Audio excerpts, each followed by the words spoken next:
Hello and welcome to another Bedrock tutorial.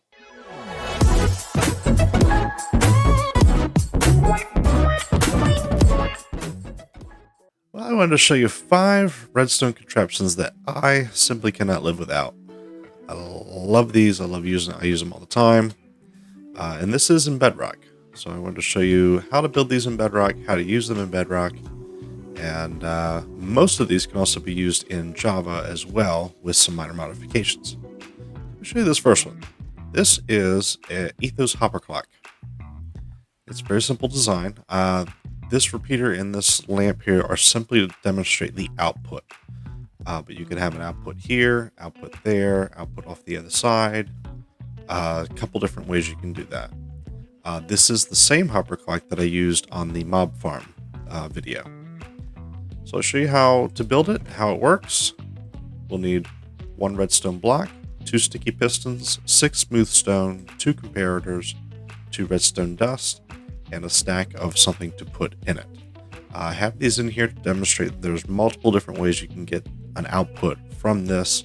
I used an observer on the mob farm, but you can use repeaters or simply redstone dust to draw the output. And I forgot 2 hoppers. There should be 2 hoppers in there. Obviously, it's a hopper clock. Excuse me, Mr. Piggy. So how we're going to build this is I start by placing down the redstone block. And then we'll need a sticky piston on one side, leave a gap, and then a sticky piston on the other. The sticky pistons are going to pass the redstone block back and forth. Then we'll need 2 hoppers leading into each other. So you place one, put the other one going into it, break the first one, and then place the other one back like that. So they'll be leading into each other. They're going to toss items back and forth. Then we'll need a block here and here. The comparator is going to read what's in the hopper. So we'll face the comparator this way. That's going to lead into a block, and then under that, redstone dust. So as it's reading this, it's passing the signal down, and then it's going to toss this back. Okay? So we'll do the same thing on this side. Comparator, redstone dust, block on top. Okay. And then what we'll do is the hopper that is empty, you start over there and you pull it in however much you want, depending on how long you want the pulse in between it switching. I'm just, for demonstration purposes, going to put in a stack of dirt. You can see here that engaged this side, which pushed against the redstone here. Once all 64 of those feed into this next hopper, it will now switch, and the output will switch to this side. There you have it. So you could draw an input out from here, you could draw an input out from here, and then likewise on the other side. To demonstrate this, I will put, just put half a stack in here, quarter of a stack. You'll see it go back and forth. You can see we can also take an output like this, and you'll see it's just a pulse coming from the observer. It's only a pulse. Whereas a repeater, it would be constant. You can see here, it'll pulse. See that? So it depends on how you want it to be. It can be a solid, it can be a pulse. There's so many different uses for this hopper clock. Next thing that I like to use a lot is a drop-evator. It sounds like something out of a movie that involves Skynet. But it is a simple way to elevate items from one level to another. It can be as tall as you want it. I built it this tall just for demonstration purposes. And normally what I would do is I would have this be the ground level, wherever my ground is. So this portion of it would be underground. But for the demonstration of this, I left it above ground. So this would be where I would input what I wanted to input. So we'll draw this stack of dirt here, and we'll see if I input the stack of dirt, it will go through, and you'll hear some clicks at first, but eventually it will go silent. So only a couple clicks there in the beginning. While that's going through, I'm going to show you how to build it. This is all you'll need. You'll need redstone dust, couple hoppers. Depending on how tall you build it, you'll need redstone torches, droppers, some chests, and comparators. Doesn't have to be trapped. I don't know why I have trapped chests in there. And you'll also need however many blocks, depending on how high you go up as well. So to start this, you need a block here with a redstone torch on top. From there, you'll tower up with your droppers. So you'll face them up like that, however high you want to go. Just like that. And then if you want them to come out into, say, a hopper, for example, you just simply angle it like that. Or you can place your chest and let the top one go into the hopper. Like that. Either way works. Now from down here, we're going to need to take an output from the bottom dropper. So comparator leading out from there, leading into a block. From there, we'll do a redstone torch, and then a block underneath of that with some redstone dust. That's going to power that dust. We're going to travel that to here, and that will depower that first torch. That's exactly what we want. Just like that. So then we're just going to tower up, and we're going to alternate the redstone torches like this. For us, we want to have a block up against every other one like this, and a block on top of the torch. So then when we do the next one, we'll have a torch on the inside, block on top, torch on the outside. And just repeat that going up. Block, torch, block, torch. All the way up we go.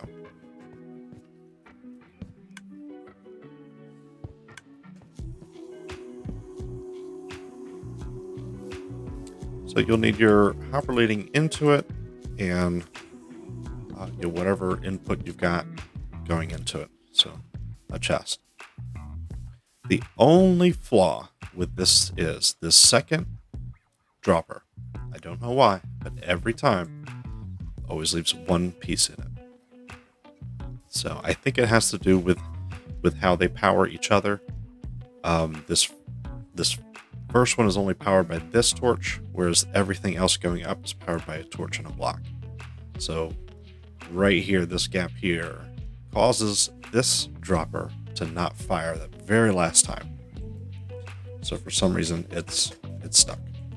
But everything else comes through just fine. Now, coming off of your dropper Vader, I like to have it leading into an item sorter. It's a very basic item sorter. Nothing too fancy here. This is what you'll need. However, and you can build this however big you want. I just have 4 here, but you can have, on down the line, doesn't matter. And then I always have the last one just going into a random chest, just in case not all of them are sortable or in your sorted system. Something accidentally gets input.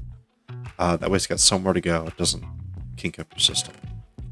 So you'll need comparators, repeaters, torches, redstone dust, hoppers, some blocks, and some chests.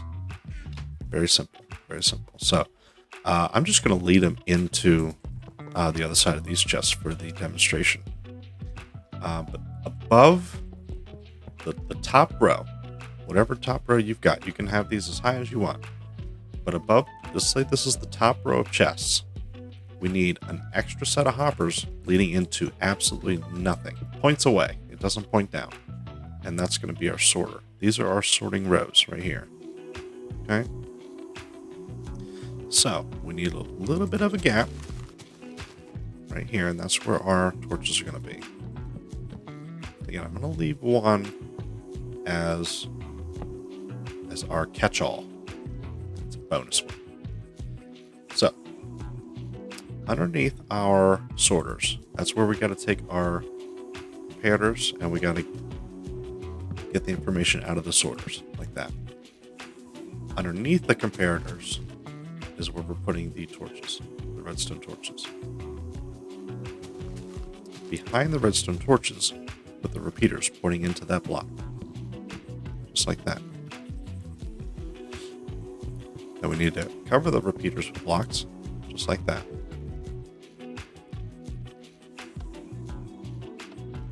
Cover those blocks in redstone dust, and don't forget the blocks behind there. That's what's actually going to power those repeaters, is that extra drop down of redstone dust.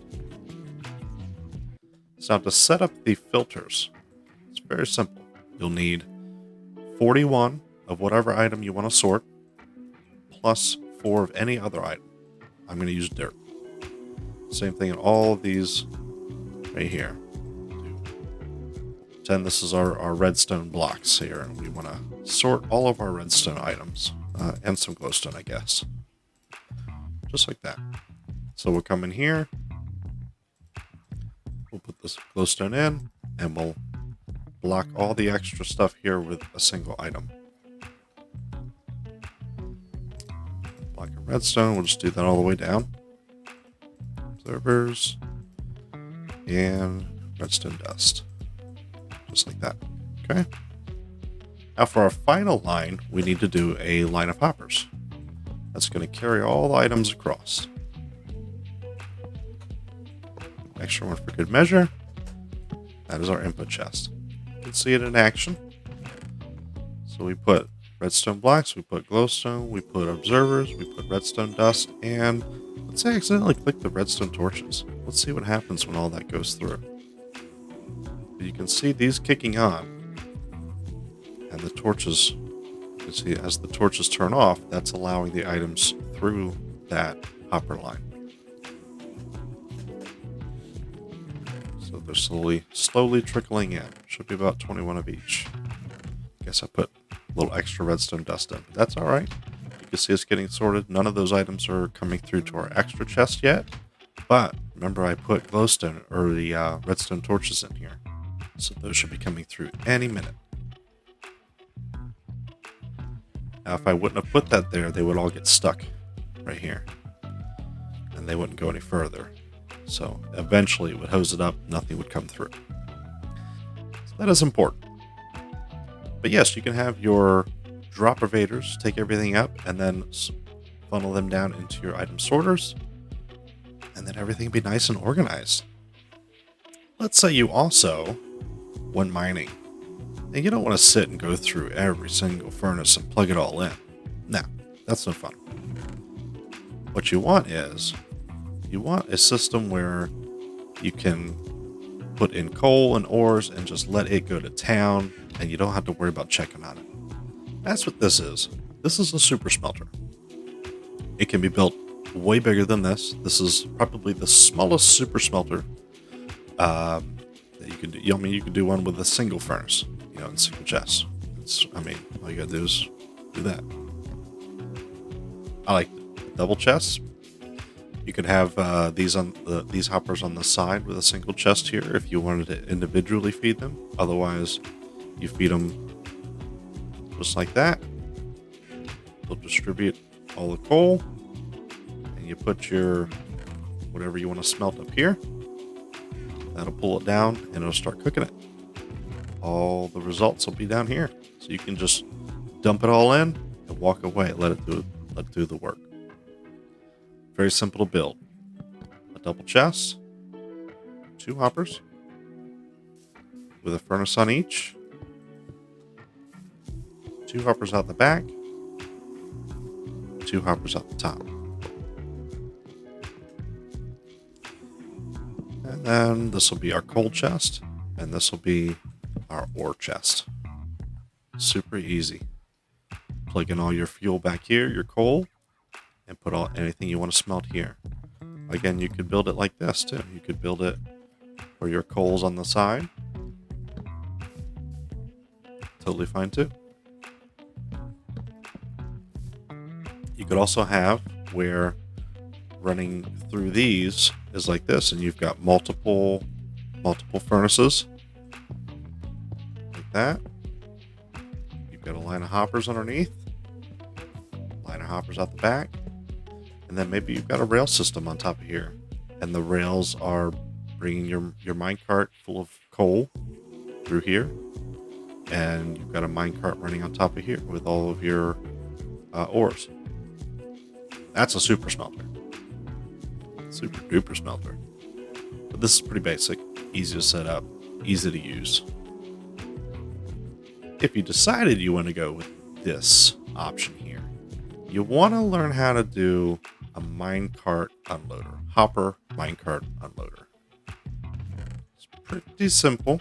Let me show you how this is going to work. This is what you'll need: a repeater, a comparator, a redstone torch, a hopper, 4 blocks, a couple of powered rails, and however many regular rails to get where you need to go. This works on the concept that, and I've got 28 blocks in here. If I place the minecart here, that's going to suck everything out of the blocks above. And then let's say it went through the system and it's going to come up here and it's going to unload those blocks. It goes. So it caught it. It's pulling it down. Now in Bedrock, you've got to have this extra bit here. If you only do one, it won't catch it. It'll just bounce off and it might pull one item at a time. So by having this extra space here, it allows it to kind of catch the minecart as it's sucking the items through. You can see here we've got all 28. Very simple, very easy. I'll show you how to build it. Let's grab some chests. And out of that back of that chest, we need a hopper and a block. Coming out of that block is going to be our comparator. That's, even though the comparator's here, it's still detecting what's in this hopper through the block. Going through the block. That's going to lead into a block with a redstone torch on the block. Above it, and that, we need 2 more blocks with a repeater going from this one to that one. So these are powered now. So as you place your powered rails on here, you'll see that they are powered. And what's going to happen is, as something's coming through the hopper, it will depower them. So as the hopper's pulling stuff through the hopper minecart, it'll depower these and cause the minecart to stop. And then you just take your line out to wherever you want it to go. Pretty simple. So I hope you found that helpful. I hope you like these little tutorials here of some redstone contraptions that I simply cannot live without. Glad they're in the game. Love that they're in the game. Use them all the time. And this is in Bedrock, so you can use all of these in your Bedrock world. Most of these also can be used in Java with some minor modifications. Again, I hope you guys enjoy. Feel free to smash that like button for me. It would help me out immensely. And if you have any questions or concerns, feel free to let me know in the comments. I'd love to hear from you and hear how everything works out for you. But that is all for now. I'll catch you later. Thank you. Bye-bye.